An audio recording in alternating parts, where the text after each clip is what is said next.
Geneva agreement அப்படிங்கிறது என்ன? போர் நிறுத்தம். எந்த நாட்டிலையும் போர் வந்துச்சுன்னா இந்த ஜெனீவா அக்ரிமெண்ட் அப்படிங்கிறத பேஸ் பண்ணி போர் இருக்கணும், இல்லாட்டி நிப்பாட்டணும்.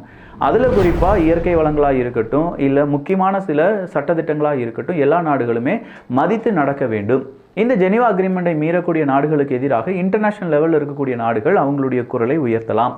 அதன் அடிப்படையில் நாம் இந்த நதிகள் ஒரு 5-6 நதிகளை நிப்பாட்டி அதனுடைய தண்ணீரை இந்தியாவிலேயே நாங்கள் வச்சுக்கிட போகிறோம், இனிமேல் நாங்கள் பாகிஸ்தானுக்கு அனுப்ப மாட்டோம் அப்படின்னு சொல்லி இண்டஸ் வாட்டர் ட்ரீட்டி அப்படிங்கிறத கேன்சல் பண்ணுறோம்.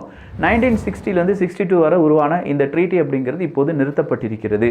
இதை நம்பி தான் 81% அங்கே இருக்கக்கூடிய அக்ரிகல்ச்சர் அப்படிங்கிறது இருக்குது பாகிஸ்தானில். சிந்து மாகாணமாக இருக்கட்டும், பஞ்சாப் மாகாணமாக இருக்கட்டும், அங்கே இருக்கக்கூடிய விவசாயிகள் எந்த அளவுக்கு கடுமையான போராட்டங்கள்லாம் நடத்திட்டு வராங்க பாகிஸ்தான் அரசாங்கத்துக்கு எதிராக அப்படிங்கிறத நீங்களே கொஞ்சம் கவனிச்சுக்கோங்க.